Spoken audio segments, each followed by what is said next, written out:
Kalau pengen punya anak yang soleh, yang harus soliha itu ibunya. Gak masalah kalau ayahnya gak soleh. Tapi kalau bisa dua-duanya soleh, soleha. Ini kita agak angker nih pembahasannya ya Bu ya. Karena jadi reminder muhasabah diri.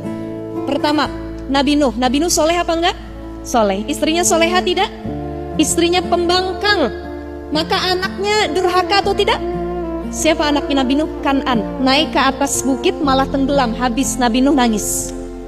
Ya Allah, anak saya gak dengerin kata saya. Dia gak ikut agama saya. Habis anaknya binasa. Mati dalam keadaan tidak beriman kepada Tuhan ya Nabi Nuh. Kedua, ada Nabi Lut alaihissalam yang dulu diutus ke kaum Sadum, yang suka sesama jenis. Ketika ada malaikat datang ke rumah Nabi Lut, malaikat itu nyamar. Dua orang malaikat ini pura-pura jadi laki-laki yang tampan. Kebetulan laki-laki di kaum Sadum itu kalau ngelihat laki ganteng gak bisa, langsung dibabat, dijadikan korban. Mohon maaf, korban sodomi. Kalau itu karena suka dengan sesama jenis. Begitu tahu ada laki-laki tampan datang bertamu ke rumah Nabi Lut alaihissalam, istrinya nengok. Keluar istrinya, dia kasih tahu sama warga sekitar, di rumah saya ada tamu, nemuin suami saya, tamunya ganteng banget. Datang mereka semua, wahai Nabi Lut, kasih laki-laki tampan itu kepada kami. Berikan. Kata Nabi Lut, tidak. Kalau kalian mau, aku punya anak perempuan yang cantik, aku kasih buat kalian. Gak mau, kami gak suka sama perempuan, maunya laki-laki itu.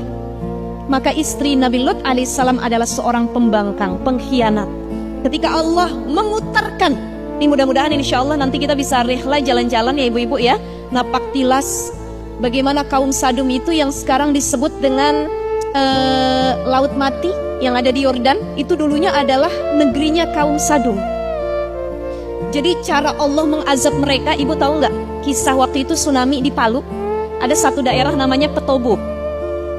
Jadi waktu tsunami Palu, gempa juga, dan gempanya dahsyat. Orang yang ada di atasnya tuh semua ikut ketimbun ke dalam.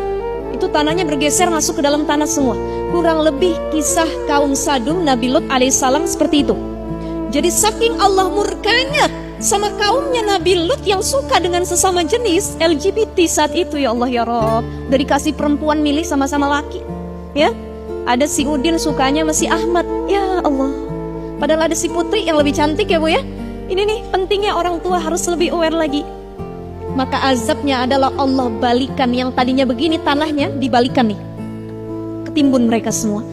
Kata Allah bilang sama keluargamu Nabi Lut, jangan ada yang nengok ke belakang ketika Allah balikan negeri itu.